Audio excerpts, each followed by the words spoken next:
Hello and welcome into another edition of State of the Sun Devils alongside Jesse Morrison and Mitch Reldis. I'm Jeremy Schnell. A lot of things happened this week in the state of ASU football, ASU basketball, ASU swimming, but nothing more interesting than Pac-12 schools just deciding that they are done being in the Pac-12. That's where we're going to start today. We're going to start with Colorado deciding that they're going to go to the Big 12. This could be a huge domino that really is the end for the Pac-12, Mitch. Is that an understatement or is that a foreshadowing statement? Because Five shadow. Should we be honest? Did we see this coming? Just like, I'm opening it up to the three right now. Did we see this coming? It feels like this was inevitable almost. Yes. That somebody was going to jump in with USC and UCLA. They're not going to the same conference, obviously, but somebody was going to jump on the ship. No, what's it called? The life raft. They were going to jump on the life raft for this sinking yacht cruise line that is what the Pac-12 has become, and try and find the next best thing, the refuge on the island, whatever it is. Look, as a fan of what this conference was, as a fan of me wanting to join a school that was in this conference, this sucks. This absolutely sucks, Jesse. I don't know how much more I can say than just that it sucks. I mean, I don't necessarily think that it sucks. Like, there could be great opportunities out there in other conferences, and the Pac-12 is a sinking ship, and why not just move on to greener pastures? That's my opinion for all of it. And I saw Cam Cox on Twitter yesterday point this out, and I kind of agree and kind of already thought of it. Colorado leaving the Pac-12 kind of signals that there's no media deal here. As much as they want to say that they're going to get something done, I don't think there's a media deal here. I don't know what you guys think about that. And well, it's probably, sorry, Jeremy, it's probably further impacted now, knowing that instead of 10 schools at minimum, there's probably only going to be 9 schools. Yeah. We don't even know about plans for at school at this point. Yeah, but I think Colorado leaving, they've seen that there's they're not just leaving because they really want to go back to the Big 12. I think there's probably see the writing on the wall that this conference is toast, that if they even have a media deal coming up, that it's a bad one. So I think that's probably, and this is all speculation, but I mean, I think it's pretty reasonable speculation here. I would just like to know what you guys think about that. I agree. This has nothing to do with a reunion. It's just anything to help put their program, which has been in the absolute dumpster fire, on a pedestal, and in a conference very much seems to be headed in a much more positive direction than the current one, Jeremy. Yeah, here's Brett McMurphy. He's college football analyst for Stadium, I believe. Action Network, I think, whatever that is. Yeah, so he was on Burns and Gambo yesterday. Shout out Mitch. And here's what he had to say. This was really alarming to me. I think that this, and then if any other Pac-12 schools join Colorado in the Big 12, and then plus whenever the Oregon and Washington dominoes fall, then yeah, I hate it. I think it sucks, but I think that's a real possibility. And you've got some schools like an Oregon State or Washington State that are screwed, not because they don't have good programs. I think Jonathan Smith is the most underrated coach in the country. I just freaking love him and their program. But just because of geography, they're left out in the cold. They may be joining the Mountain West a few years down the road. That's how much all the dominoes could impact all these schools. So the reason why that's alarming to me is, number one, ASU has been, I guess to say the least, behind in the NIL game. Mm-hmm. And Kenny Dillingham said that, literally said that. He said they're bottom 3 or 4. That's most certainly saying the least, if nothing else. Okay, so let me finish my point here. So they've been behind in that. What makes you think that they're going to get ahead of this and jump ship and not get stuck in the Mountain West or get stuck in whatever the Pac-12 becomes? Here's the thing.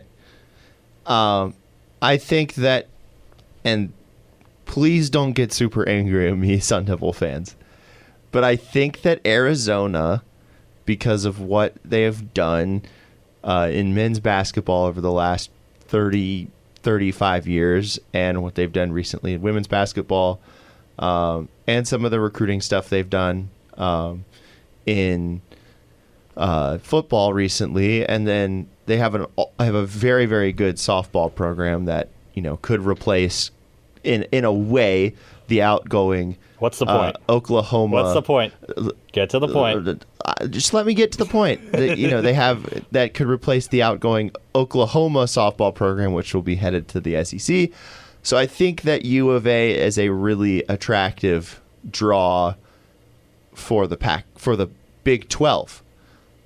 And why not, if you're the Big 12, bring in the Territorial Cup rivalry there? So that in my opinion is something that could be favorable to ASU. Just why not bring in ASU? But I am a bit scared about ASU. Being a bit sticking too much to the Big 12, or sticking too much to the Pac-12, and being left behind in the Mountain West. I do not want them to go to the Mountain West. Sorry for rambling.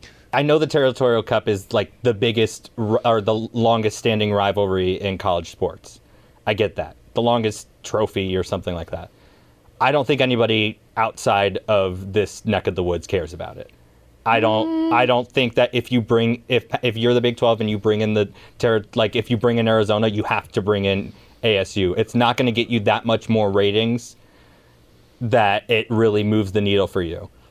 ASU has to be proactive in this situation. They need to beat U of A to the punch even. They need to leave. They need to get to the Big 12. They will get stuck in whatever the Pac-12 becomes, or they will have to go to the Mountain West or a smaller conference because the Pac-12 will cease to exist in almost a year or two. They need to be proactive. They need to get ahead of this. I agree. I very much agree. Now, if they went to the Mountain West, they'd probably be like the top Mountain West program, which would be who cares? That's awesome. I mean, it'd be cool. The media rights deal there does not help, number one, recruiting, and it does not help you get eyeballs on your school. And you don't like CBS Sports Network? Isn't that what Michael Crow wants at the end of the day? He wants people to come to this school. This is the biggest university in North America. Mitch. I mean, isn't there a reason that we left the Mountain West all those years ago in the first place? Yeah. To join what was then the Pac-8, to then become the Pac-10, to then make it become the Pac-12. They wanted the bigger presence that they weren't getting when they were in the prior conference. What sense does for ASU to take a step backwards? And, sure, they get to be at the top of the Mountain West standings. But you know who cares about the top of the Mountain West standings? People who watch the Mountain West. You know who doesn't care? Literally every other football fan across the country. Basketball fan, baseball fan, softball fan. It doesn't even matter. Aside from the fact that the Mountain West doesn't even have most of those sports that ASU has excelled in year after year after year, it doesn't make sense for them to go backwards in conferences. Very much with Jeremy and with you, Jesse. They need to jump higher if they can. Correct. I will correct your statement there, Mitch. There are a good amount of people that really care about what Hawaii's doing late on a Saturday night, and I think we know why those people care about what Hawaii's doing. I'm not trying to throw out the minuscule fan bases that support these other colleges. I'm trying to make a broad viewpoint. I apologize. It's a different kind of fan base. Yeah, it's a different kind of fan base, Mitch. It's a fan base that loses a lot during the day and likes to chase during the night. Yeah, that fan base. They got one last game to make it up. Hawaii taking on San Diego State. At 11 p.m. On with Eastern. what you had to say, good sir. Anywho, again, Brett McMurphy did not put ASU in that category, right? He said Washington State and Oregon State might get stuck, right? That was just two examples. Right. But that worries me because ASU is in that category right now. Yeah. Okay. So Cal, he Stanford. mentions those two. Stanford's going to be in the Big Ten. Yeah. I think Stanford will be in the Big Ten. What about Cal? Okay. So he mentions those two. And then if you divert for a second on Arizona, but then compare it back to ASU, I wonder if Colorado can't be the only one leaving this conference in favor of the Big 12, right? Are they going to jump ship with a partner? Are they going to bring what has been the rivalry coming in? Are they going to try and invite Utah to come in with them to the Big 12? Is there an allure of Utah to go to the Big 12? I don't really know. But essentially what I'm trying to ask here is, what is the allure of ASU that would make the Big 12 want to look at them and say, hey, you know what? We really want you to come to our conference because we think that your blank is going to excel here because of blank.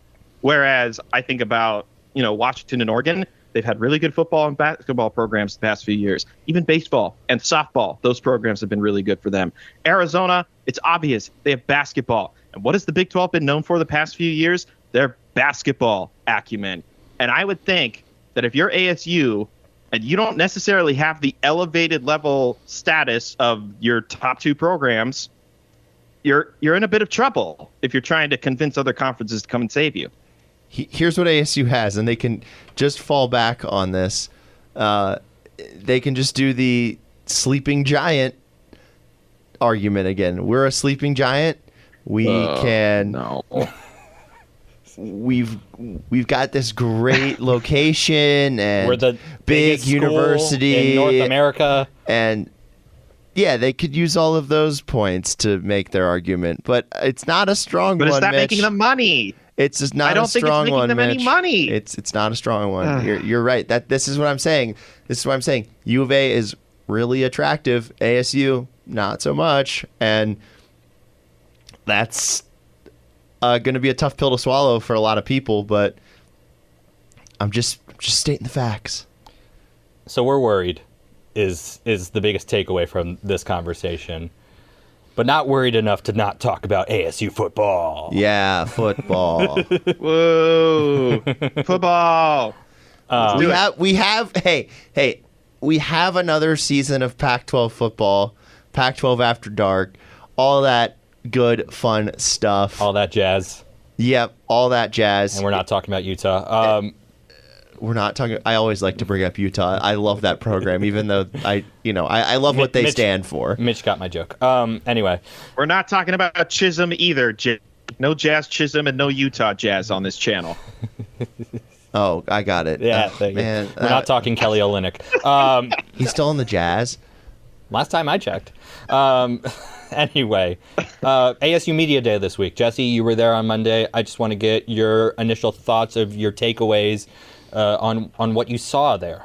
The defense, I was at the defense portion of it. I think that a lot of people are really excited to have Michael Matus back. I think he himself is really excited. He's going to be a sixth-year senior on the defensive line, and he was a big part of why ASU was really good at stopping the run in 2021.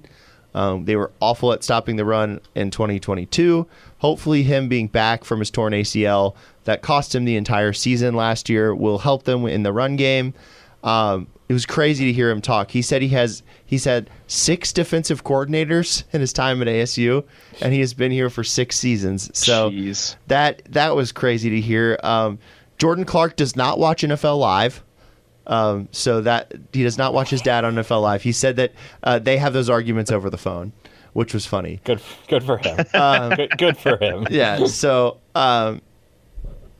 that was a good. Those part. were your 2 biggest takeaways? No, I'm just saying that people are excited. We send Jesse. He's a very, very established journalist in this market. He does great with women's Very basketball. much. He does great covering football and men's basketball for us here at State of the Sun Devils. And all he takes away is that Jordan Clark doesn't talk to doesn't watch his dad on TV. Well, it was funny. I find the funny things in these interviews. there's a newcomer on defense. One of the not a freshman. The guy, I believe he's coming in from Oklahoma. He has The guy? Yeah, he has like 6 snakes and a couple of He's a reptile of owner. lizards. So it's let me look him up real quick just so that I know his name.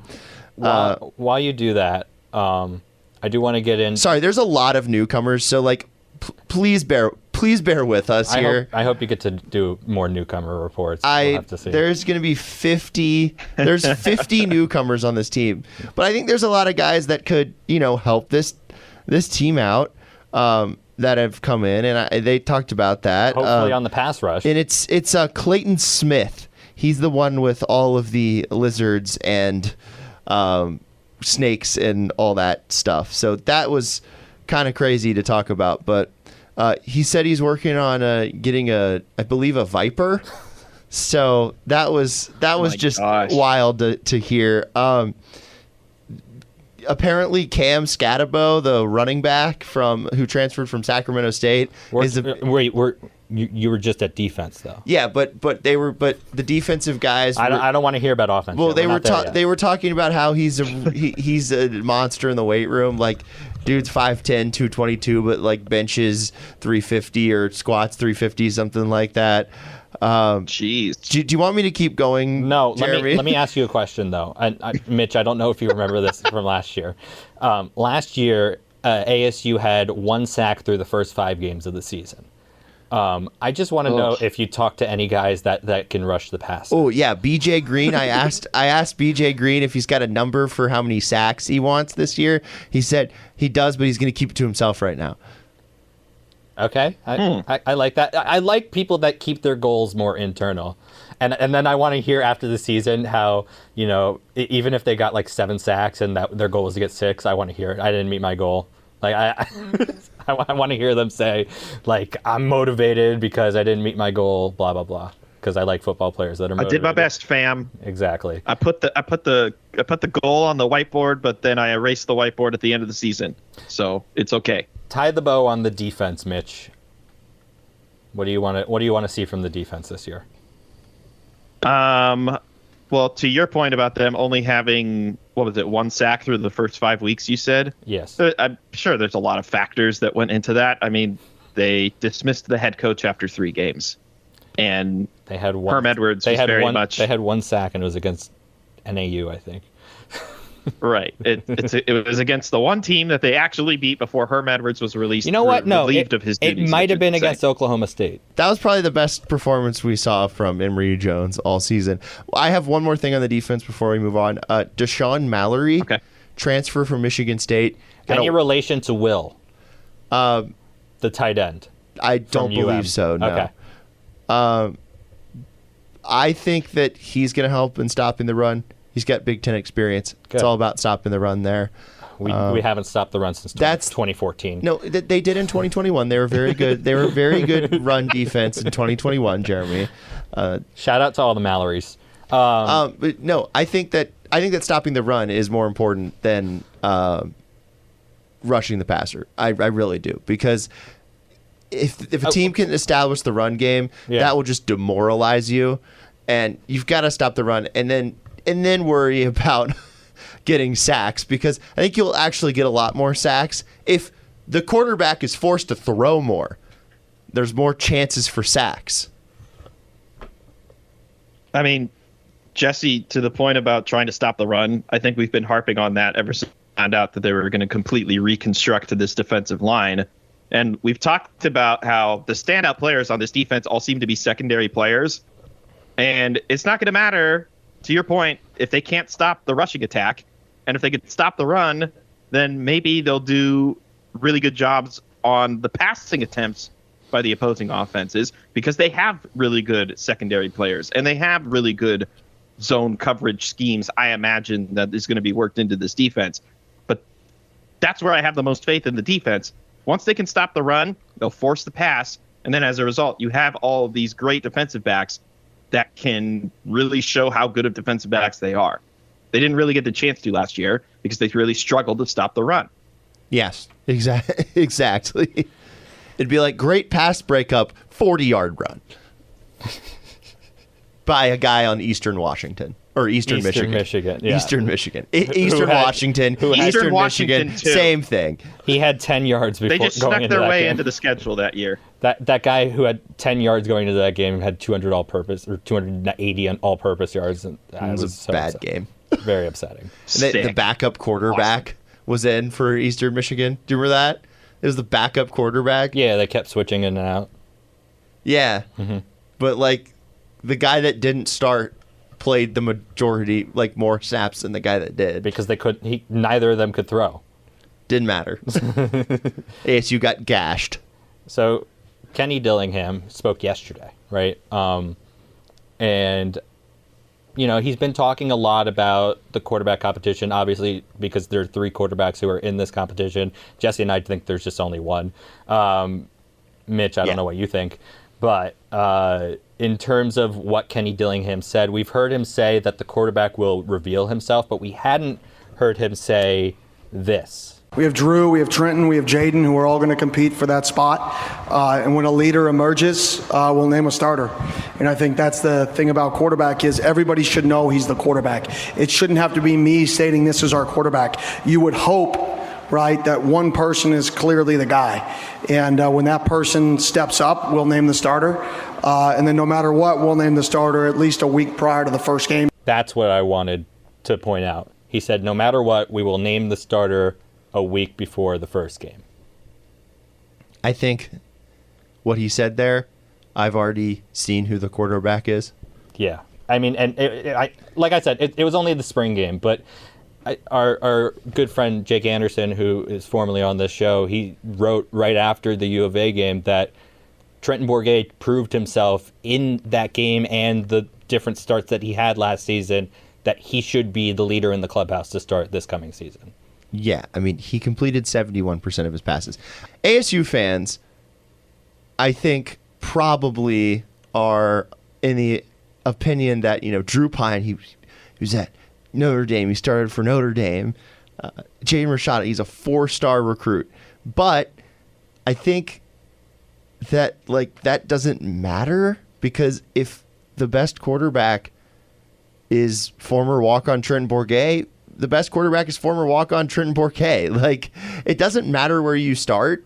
It kind of matters where you finish. And he has shown in the spring game last season that he is a really solid quarterback. I have not seen that yet from Drew Pine. He wasn't great at Notre Dame. Jaden Rashada, I saw him in a spring game. And he was just on campus. So he might have turned a major corner and might be really pressuring Trenton Bourguet in fall camp, but that's going to be something we're going to have to watch for. At the moment, right now, I think that Trenton Bourguet is miles ahead of the 2 other guys competing for the starting quarterback job. Look, I clearly got ahead of my skis when it came to Rashada as far as just the excitement that was created around him, and I was suckered into the excitement. And probably rightfully so, because I can't remember the last time we had a quarterback as exciting as this. Maybe Jaden Daniels. There was a lot of excitement around that for sure.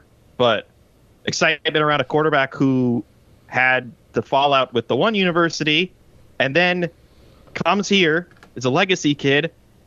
Maybe they just bring him up slow. And maybe that'll actually be a benefit to Rashada and to ASU, who realistically, we don't know how good of a football team they're going to be this year. I imagine a lot better than 3 wins, but maybe Rashada isn't the reason as to why they're going to excel this year. And maybe this is the year that it's just a true head-to-head matchup between Trenton Bourguet, who's probably the 75% favorite, to Drew Pine, who I still think has a case, but maybe he just won't be the one in the end. It's in your hands, you know, so, you know, just keep playing the cards you're dealt and keep getting better every day. He wants to, you know, be in this competition. He is in this competition. Kenny Dillingham said as much. All he can ask for, like he said, is an opportunity, and that's what he's getting right now. And that's good, because maybe that'll keep him motivated to stay here beyond just one season and not decide to transfer out a year later if college comes around and offers a starting opportunity or more money. That's what everyone should worry about. Yeah, that's the only thing is like, do they have to play him? Which again, go with who's the best quarterback, that you can worry about that stuff later. And unfortunately, as I've said, I'm really scared of this offensive line, and I wouldn't be surprised if we see multiple quarterbacks this year because of, injuries, unfortunately. Generally speaking, the fear of him potentially leaving after a year because he sat on the bench all year shouldn't be a reason to force him into a starting spot that he may or may not be ready for. Correct. I like that opinion. We heard from Sean Aguano yesterday as well. He talked a little bit about the running backs. He said that he feels like all four guys could really get on the field this year. They'll be good in the running game. Yeah, because Sean Aguano is back and coaching that group. They just seem to plug and play guys, and they're good. That's pretty much it from everything that we heard from the media days. I misspoke earlier. I said media day. It was media days. It was days. Yes. Monday was defense, Tuesday was offense, and Wednesday was coaches. Finish it off here. We got a couple really cool things that happened, and also want to touch on one other thing real quick. Alika Williams' debut for the Pirates. Yep. Beautiful tag on a steal attempt. That was awesome to see. Another Sun Devil making the majors, and another one making the majors for the Pirates. We had another one earlier this year that we saw. Yeah, Drew Maggi. Yep. Speaking of Major League Baseball, Merrill Kelly returns from injury, and he got the one win for the Diamondbacks in the Cardinals series. He's turned into a really, really good pitcher. Yeah. Might be one of the. You might put him in the all-time ASU rotation. Probably the coolest thing to happen since we last spoke was Leon Marchand. Just say it normally, Jeremy. Leon Marchand. You're not French. He broke Michael Phelps' record in front of Michael Phelps. So cool. Yeah. Michael Phelps gave him a high five because Michael Phelps, obviously has been around him too because he's, helped out at ASU a little bit as well. So they know each other a little bit. This isn't just breaking Michael Phelps' record. This is breaking his world record. Yes. This guy is insane. Watch out, everyone else at the Olympics next year. It was a great day to be a Sun Devil for sure. Correct. I think, this guy's going to go for multiple gold medals. I'm really excited for the swimming portion of the next year's Olympics. I got to tell you.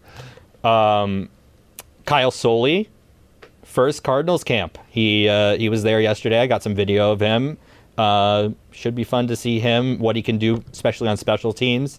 Maybe gets in a little bit on defense in terms of linebacker because they're a little short on middle linebackers. So be interesting to see there because they've moved all their middle linebackers to different positions. But I digress. And then John Rahm, he broke a record over the weekend at Liverpool. Some great Sun Devil stuff, but also wanted to touch on this. We're thinking about Bronny James. He was supposed to play this year for USC. I won't speculate as to whether he does this year or not. It was going to be fun to cover him. I hope that we get a chance to do so, and I hope he makes a speedy recovery. You just got to hope that he's okay. He's able to continue his basketball career. I was looking forward to seeing him play this year against Arizona State. But, things happen. Life throws you curveballs, and he might not be able to play this season. But we've seen a lot of players return from heart issues and still play. Another basketball player last year for USC went through that, and he was able to come back 6 months later. So we can hope that for Bronny James as well. Yeah, for sure. Anyway, that's going to do it for this edition of State of the Sun Devils. Thank you so much for listening. You can follow us on Twitter at AZ Sports Devils. For Jesse Morrison and Mitch Reldis, I'm Jeremy Schnell. We'll talk to you next time.